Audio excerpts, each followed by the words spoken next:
Halo bro, masih bersama gue Kenny di The Firanda Channel. Oke, jadi sekarang gue outdoor dikit, tapi nanti kita ke dalam bro ya. Ini gue mau ngabisin rokok dulu.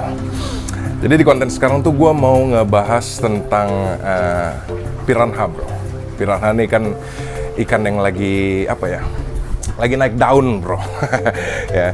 Nah, naik daunnya ini gue bisa bilang salah satunya itu pengaruh dari konten-konten gua sebenarnya ya. Gua ngomong salah satunya ya bro ya. Gua nggak bilang full karena gua nih piranha bisa naik daun. Jadi akhirnya gue pengen ngebahas sedikit unek-unek lah di konten ini bro. Karena dengan adanya pengaruh dari konten gua nih, banyak orang-orang yang keracunan ikan piranha yang seperti kalian tahu, ikan piranha itu sebenarnya lampu kuning ya bro ya. Lampu kuning ya. Bener kan mama ya, lampu kuning ya? ini kameramennya istri gua bro. Maklum, konten kreator low budget. Jadi gue sekarang pengen menyampaikan unek-unek karena banyak penghobi yang sekarang tuh mulai, gue bisa bilang ikut-ikutan lah ya, keracunan.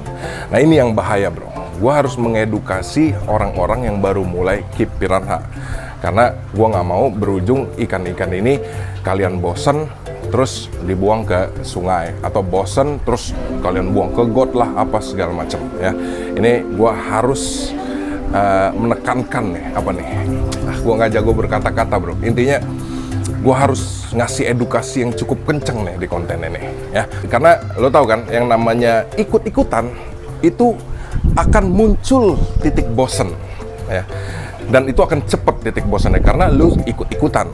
Kalau gue jujur aja, dari semenjak gue kecil nih, dari SD, gue tuh udah memimpi-mimpikan punya ikan piranha bro ya. Dan akhirnya ya bisa terwujud setelah gue punya duit sendiri, setelah gue kerja, setelah gue berkeluarga, baru bisa terwujud gitu ya. Jadi yang bahayanya yang ikut-ikutan nih, yang bener-bener baru nih. Jadi gue harus mengedukasi ya. Gue harus mengedukasi, bener-bener mengedukasi sebelum terjadi apa-apa di hobi ini bro. Oke? Nah, tapi sebelumnya ya, kita bakal ke dalam. Tenang bro, tenang. Sebelumnya, berhubung ini kan kameramennya istri gue ya bro ya. Jadi istri lah bro, jadi gue nggak boleh komplain nih kalau angle-nya ke sana ya. Nah sebelum itu gue mau kasih update sedikit nih tentang sirih gading yang tumbuh di sini nih bro ya. Ini nggak usah ke sirih gading ya mama, ke aku aja. Istri gue malu-malu banget diajak ngobrol. Ini muka gue deket banget gak sih? Nggak ya, jangan deket-deket banget lah. Lagi ini pagi bro, mata gue masih bengkak. Jadi di sirih gading ini ada sesuatu bro ya, gue pengen kasih lihat nih ke kalian. Berhubung ini ini hari anniversary gue sama istri gue bro ya. Jadi boleh lah gue ngalai sedikit nih ya. Seorang Kenny anjir, kaos invasif megang mawar demi istri tercinta gue bro ya. Jadi hari ini hari anniversary kita ya mama ya. Ya, nih mohon diterima mama bunganya. Dapat love gue dari sini. Mohon diterima bunganya mama. Happy anniversary. Wah. Anjir, kita ngalai banget gak sih kayak gini? Jijik banget. Oke, gue gak akan membahas lebih dalam tentang anniversary gue. Jadi biarkan kami bermesra-mesraan di belakang kamera. Ya, oke. Jadi gitu, kurang lebih. Sekarang kita akan ke dalam. Kita nggak akan bahas cyber tank karena sebenarnya cyber tank ini susah juga bro. Kalau pagi gini dikontenin, coba shoot deh mama. Lu bakal ngeliat kaki gua doang loh. Lu cuma ngeliat pantulan doang. Lu bro, susah cyber tank ya. Oke, jadi tema kita piranha ya mama ya hari ini ya. Kita akan mengedukasi secara tegas nih mengenai piranha. Kita gas ke dalam ya. Oke bro, sekarang kita ke dalam nih.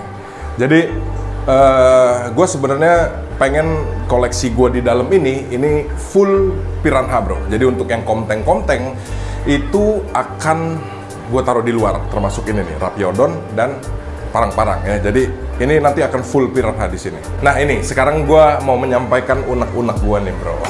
Jadi menyambung yang tadi gue bilang bro. Ini gue mau bercerita sedikit aja ke belakang biar enak nih konten ini nyambungnya kemana-kemana gitu.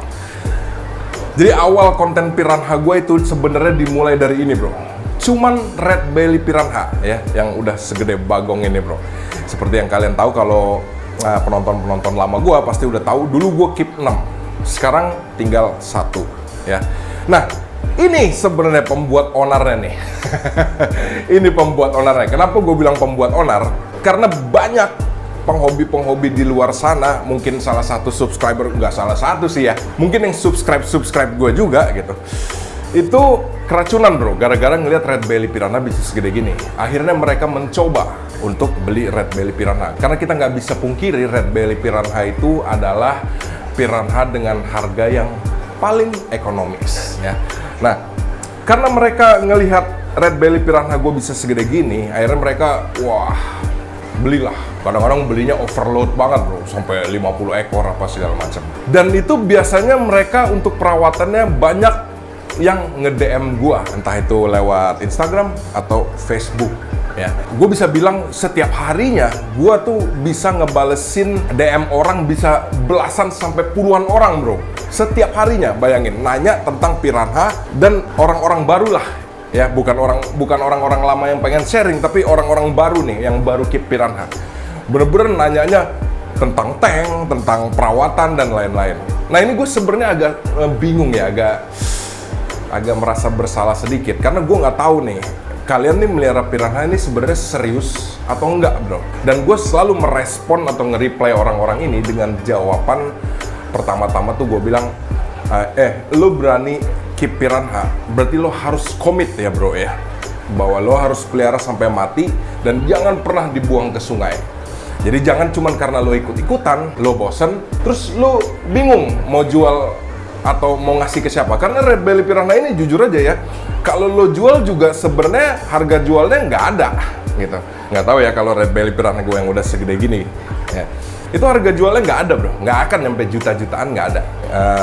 Yang gue takutkan kan akhirnya ya gitulah, ini gue ngomong muter-muter nggak sih, yang pokoknya intinya yang gue takutkan tuh akhirnya dibuang ikan itu. Ya ujung-ujungnya kalian tahu lah ya, kalau ikan-ikan kayak gini dibuang ke alam, ya kita udah denger lah kasus-kasusnya, dan akhirnya ada peraturan-peraturan yang sebenarnya penghobi juga kurang apa ya mamanya, kurang setuju lah gitu ya, karena orang-orang yang nggak bertanggung jawab inilah ulahnya. Kalau gue jujur aja, ini semua gue keep ikan-ikan gue ini dengan sepenuh hati bro ya. Dan gue bisa bilang red belly piranha gue ini yang tadinya 6 sekarang 1, itu semua ada video dokumentasinya di YouTube gue saat mereka mati ya. Jadi gue bukan konten creator yang kayak ikannya tiba-tiba hilang entah kemana gitu. Itu semuanya ada, setiap mati gue kontenin. Jadi konten gue tentang ikan mati itu bukan karena gue pengen menyek-menyek, atau bukan gue karena pengen cengeng-cengengan atau apa segala macam, tapi itu bukti bahwa ikan gue nih mati ya, bukan gue buang bro gitu. Jadi bukan kayak tiba-tiba lenyap gitu ya. Karena kan kita nggak tahu ya, banyak konten kreator juga bilang ikan mati, mana buktinya mati ya. Nah, itu video dokumentasi ikan mati gue itu salah satu bukti bahwa ikan ini tidak gue buang, tapi beneran mati bro. Ya udah, sekilas tangkas tentang red belly piranha ini. Nih, salah satunya juga kalau lo lihat ya, di tank gue ini nih bro, semua tank yang pakai pompa paling premium justru ikan yang paling low budget bro. Lo lihat, ini ikan red belly piranha tapi gue pakai pompa premium. Ini bukti bahwa gue beneran pelihara ikan ini nggak main-main bro ya, karena gue sebel banget ya kalau ada orang yang di grup-grup nanya kalau pelihara piranha tuh perlu pakai filter atau enggak gitu. Aduh, gue kalau ngelihat kayak gitu ngenes banget bro gitu. Kita nih kan dikasih otak ya sama Tuhan gitu. Pakai pikiran, ikan itu dipelihara perlu pakai filtrasi. Terus lo bilang lagi, di alam nggak pakai filtrasi? Bro, alam tuh luas bro. Filtrasinya tuh udah terbentuk dengan sempurna. Tanaman, substrat di bawah, dan air selalu ngalir kan. Lalu pelihara di dalam tank, lo nggak pakai filtrasi. Itu tuh, gimana ya? Gini ya. Udah deh, gue nggak bisa berkata-kata deh. Soalnya gue jujur ya, gue sebagai penyayang binatang, gue sebel banget dengan kalimat ikan ini perlu filtrasi atau enggak gitu. Itu bodoh sih menurut gue. Nih, seperti lo lihat nih, di sini gue nggak neko-neko. Semua filtrasi gue semua hanya pakai talang filter bro. Nih, tapi pakai filtrasi. Ya. cuman talang filter, gue nggak perlu lah yang wah mewah-mewah akuarium apa gimana. Yang penting gue tahu kapasitas talang filter, tapi ikan gue di sini nggak gado-gado. Semua satu, tiga di bawah, ya. Gitu. Itu salah dua unek-unek gue. Salah satu apa salah dua lah, kurang lebih ya. Terus apa lagi ya, Mama ya? Lupa. Kalau tadi sih aku cuma mau nambahin sebenarnya alam itu tumbuh dengan natural, sempurnanya natural gitu maksudnya. Iya. Oh iya tuh, bini gue aja lebih pinter bro dari lo. Wah, bini gue lebih pinter dari lo pada yang nanya perlu filtrasi apa enggak. Alam itu bener kata istri gue tadi, itu udah terbentuk secara natural. Ya, lu nggak perlu bertanyakan kenapa alam nggak ada kapas, kenapa alam nggak ada bioring, nggak ada itu. Lu nggak perlu pertanyakan, jangan samain tank dengan alam ya. Tank buatan manusia. Tank buatan manusia, alam itu buatan Tuhan. Ya, dan itu udah jadi tangannya nggak nyampe kalau iya. mau sama-samain cuy. Iya, tangannya nggak nyampe cuy ya. Bahkan tank yang harganya miliaran rupiah aja itu nggak akan pernah bisa menyanggupi kehebatan ekosistem dan filtrasi alami di alam. Itulah kurang lebih ya. Itu kalimat gue baru dapat sekarang sebenarnya tuh ya. Lu mau beli tank miliaran, lu nggak akan bisa nandingin bagusnya air di alam. Nah, oke, bro. Sekalian kita update tipis-tipis nih pirana-pirana gue di sini, sekalian gue nyampein deh unek-unek gue. Nah, sekarang ini bro, kita update sedikit. Ini, Mama lupa. Kompresus. Istri gue lebih inget dari gue. Iya, karena ada budgetnya. karena Menteri Keuangannya yang megang kamera bro. Nah, ini Serrasalmus compressus gue ya. Kalau di konten gue yang terakhir kan gue pakai hardscape tuh bro ya. Jujur gue sebenarnya suka banget pakai hardscape dan dia ngumpet-ngumpet di bawah hardscape dan kelihatan misterius kan tanknya kalau dia ngumpet-ngumpet gitu. Nah ini terpaksa bro, hardscape-nya gue angkat karena kalau lo lihat di konten gue sebelumnya saat gue mainin jari ya, dia tuh keluar masuk hardscape-nya tuh dorsal fin-nya kena-kena bro. Jadi berhubung dia makin gede itu jadi kayak ngegesek-gesek terus lo keluar masuk. Akhirnya gue ngalah deh. Ya udah gue keluarin aja. Gue pengen siripnya tumbuh maksimal. Dan seperti lo tahu kan, Serrasalmus compressus gue ini emang gue dapet ekornya tuh kurang perfect bro, kurang ngembang. Jadi agak kuncup. Nah sekarang ini lagi gue treatment ya.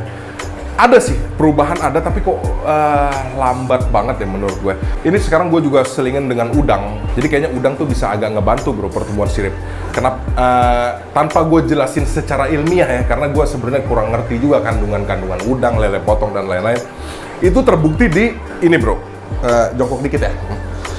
Di ini bro, nih Serrasalmus sanchezi gue, bukan ini ya. Ini red. Ini kalau ini RBPWC bro. Jadi Serrasalmus sanchezi gue ini yang dari si siapa Frankenfish bro, itu kan awal-awal tuh lebih banyak gue kasih udang dibanding lele potong, dan akhirnya itu anal finnya tumbuhnya perfect. Nah itu makanya gue pengen terapin lagi di Serrasalmus compressus gue ini bro ya. Oke, gitu. Terus jadi intinya semenjak hardscape-nya gue keluarin terus gue kasih udang, sekarang ekornya udah kelihatan makin melebar. Walaupun nggak signifikan ya bro ya.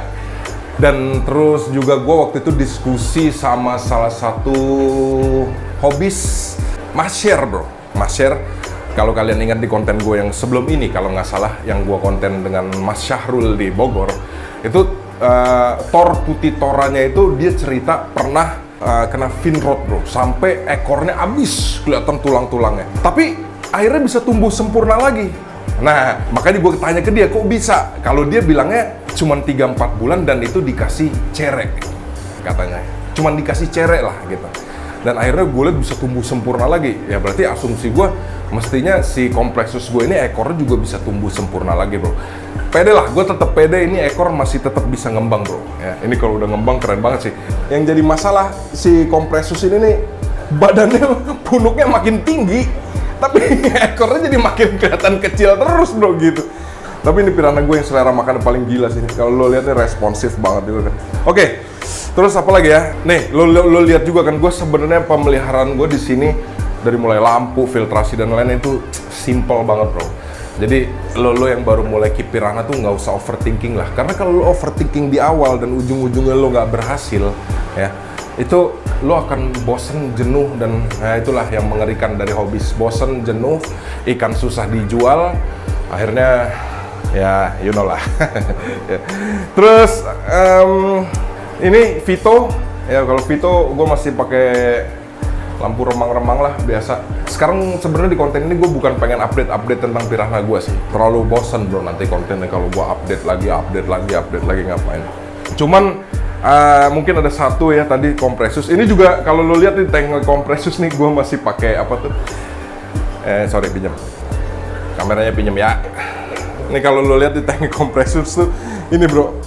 Power head gue tuh masih pakai ini kabel T. Ini gue lagi pikirin sih gimana supaya ketutup lah. Soalnya jelek banget nih kalau buat konten kelihatan banget tuh diikat.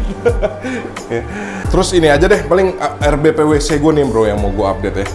Ini sekarang udah mulai membesar juga ya. Gue sering banget sih update ini sebenarnya di Instagram gue.